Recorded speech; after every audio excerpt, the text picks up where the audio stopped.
वही पत्थर माफियाओं के आगे प्रशासनिक दबिश जो है वो बेअसर नजर आती है। झारखंड के साहिबगंज में पत्थर माफियाओं का राज्य चल रहा है और खुलेआम ये लोग पत्थरों का अवैध खनन करते हैं, लेकिन जिला प्रशासन को इसकी कोई भी जानकारी नहीं होती है। या आप कह सकते हैं सब कुछ जानते हुए प्रशासन चुप्पी साध लेता है। यहां पर पत्थर माफियाओं को रोकने वाला कोई नहीं है। नियम कानून की धज्जियां उड़ाई जाती है। अगर निष्पक्ष जमीनी जांच हो ना तो आज भी झारखंड के आधे से ज्यादा कथित अवैध पत्थर खदान पूरी तरीके से अवैध मिलेंगे। और दूसरी तरफ खनन करने वाले लोगों ने पहले पहाड़ को खोदकर जमीन से मिला दिया और अब जमीन को खोदकर पाताल से मिलाने चले। इस अवैध खनन के धंधे में हर तबके के लोग शामिल हैं। नेताओं, पुलिस और प्रशासनिक महकमे से लेकर कई नौकरशाह तक, और कईयों के तो उनके चहेतों या फिर पारिवारिक सदस्यों या फिर रिश्तेदारों के माइंस और क्रशर में हिस्सेदारी होती है। और जिनके नहीं है उनके लिए बाकायदा मंथली हिस्सेदारी बांध दी जाती है। लेकिन कोई भी राजनीतिक दल अवैध खनन को मुद्दा नहीं बनाता, बल्कि एक मोटा हिस्सा मिलने के बाद उसको हरी झंडी दे देता है। और मजेदार तथ्य यह है कि कार्रवाई ना करके चेतावनी देकर उसे छोड़ दिया जाता है। हैरानी है, जिनको कल तक 2 जून की रोटी जिनको नसीब नहीं होती थी ना, आज उनकी दौलत कुछ सालों में बेशुमार हो जाती है। चाहे हर दिन करोड़ों रुपए के सरकारी राजस्व की चोरी क्यों ना हो रही हो, क्योंकि चोरी का यह राजस्व कई हिस्सों में जो बढ़ता है। अब सवाल है, जब माइंस पे उत्खनन नहीं किया जा रहा तो सरकार को राजस्व क्यों नहीं दिया जाता? इस माइंस की आड़ में अवैध उत्खनन आखिर क्यों किया जाता है और कब तक किया जाएगा, इस पर भी विस्तार से करेंगे चर्चा। पहले देखते हैं एक रिपोर्ट। जिंदा झरना था, करीब जब से मशीन बैठा तब से बंद हो गया। तो रंगदारी में हम लोग को फंसा था थाना के दबाव पर। दरोगा भी हम लोग को धमकी देता है कि जेल भेजेंगे, जेल में सड़ाएंगे। साला संथाल सब का मन बढ़ गया है। जिन सज्जनों के बारे में ये ग्रामीण जिक्र कर रहे हैं उनमें से एक है पत्थर कारोबारी और दूसरे हैं दरोगा बाबू। दरअसल तस्वीर में दिख रहे ये चाचा खेती बाड़ी छोड़कर कैमरे के सामने शौक से खड़े नहीं हैं। इनकी कुछ मजबूरी है। मजबूरी ये है कि इन्हें खेती के लिए पानी नहीं मिल रहा, मतलब अभी नहीं मिल रहा, पहले मिलता था। अब आप सोच रहे होंगे कि पहले मिलता था और अभी क्यों नहीं मिल रहा है, तो इसका श्रेय जाता है पत्थर माफियाओं को, जिन पहाड़ों से निकलने वाले झरनों के भरोसे इनकी खेती होती थी। पत्थर माफियाओं की नजर उस पहाड़ पर ही पड़ गई। फिर क्या, वही पत्थर उत्खनन मलबा झरने में और फिर झरना मलबे के नीचे ही गायब हो गया। खनन से निकलने वाले धूल कण में खेत खलियानों की रंगत मिट्टी पलीद हो गई। क्या मामला है? और क्या मामला है कि मशीन वाला खदान से मट्टी और मशीन से गर्दी इस झरना में, जनुमबिड़ा झरना कहते हैं इसको, वो जिंदा झरना था। करीब जब से मशीन बैठा तब से बंद हो गया। गर्दी उठाने के लिए बोलते थे तो रंगदारी में हम लोग को फंसा था थाना के दबाव पर। दरोगा भी हम लोग को धमकी देता है कि जेल भेजेंगे, जेल में सड़ाएंगे। साला संथाल सब का मन बढ़ गया है। ग्रामीण और पत्थर का ये विवाद पुराना है। इसे लेकर कारोबारियों ने खुद ग्रामीणों को दोषी बनाया है।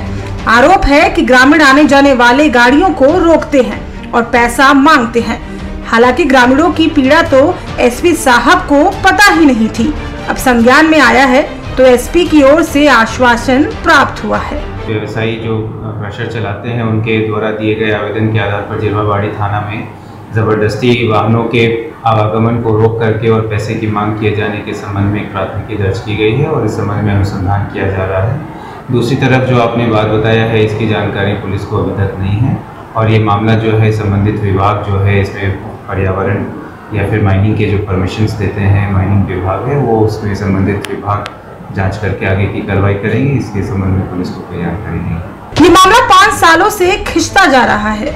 कभी ग्रामीण अपना आवेदन लेकर पहुंचते हैं तो कभी पत्थर कारोबारी ग्रामीणों पर आरोप मढ़ते हैं। वैसे जगह जब संथाल हो और मामला हो पत्थर खनन का, तो कौन कितना दूध का धुला है ये तो पूरे झारखंड को ही पता है। साहिबगंज से टीवी 45 के लिए गोविंद ठाकुर की रिपोर्ट।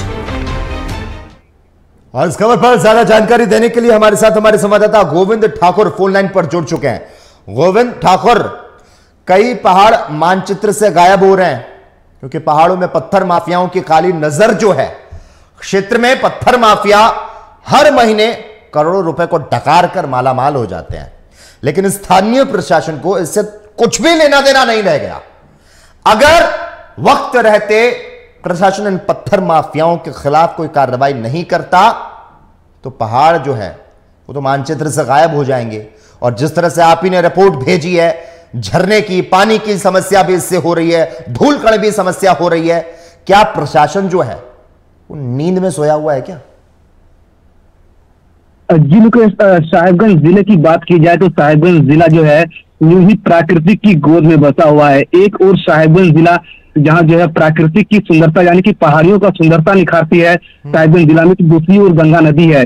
लेकिन जो है ताजा मामला जो है साहिबगंज जिले के मांडरो प्रखंड से सामने आया है, जहां के ग्रामीण के द्वारा और पत्थर जो माफिया हैं इनके बीच का जो विवाद है वो बढ़ते हुए दिख रहा है।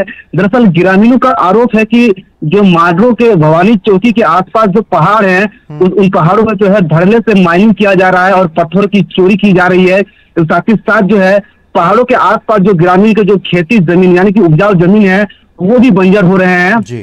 तो दूसरी ओर जो है पत्थर माफियाओं का आरोप है कि वहां के जो ग्रामीण हैं वो मनमानी कर रहे हैं और मनमानी तरीके से जो है रंगदारी वसूल रहे हैं। हालांकि मामले को लेकर जिले के एसपी गौरव कुमार ने जो है जांच शुरू कर दिया है और जांच होने के बाद ही ये स्पष्ट हो पाएगा कि आखिर पूरा मामला है क्या।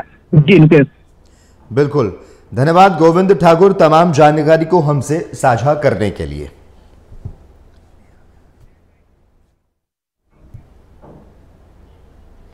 तो एक तरफ जहां जंगलों पहाड़ों के संरक्षण और संवर्धन को लेकर तमाम दावे वादे किए जाते हैं, लेकिन अगर धरातल की बात की जाए तो ये सारे दावे खोखले और बेबुनियाद साबित होते नजर आते हैं।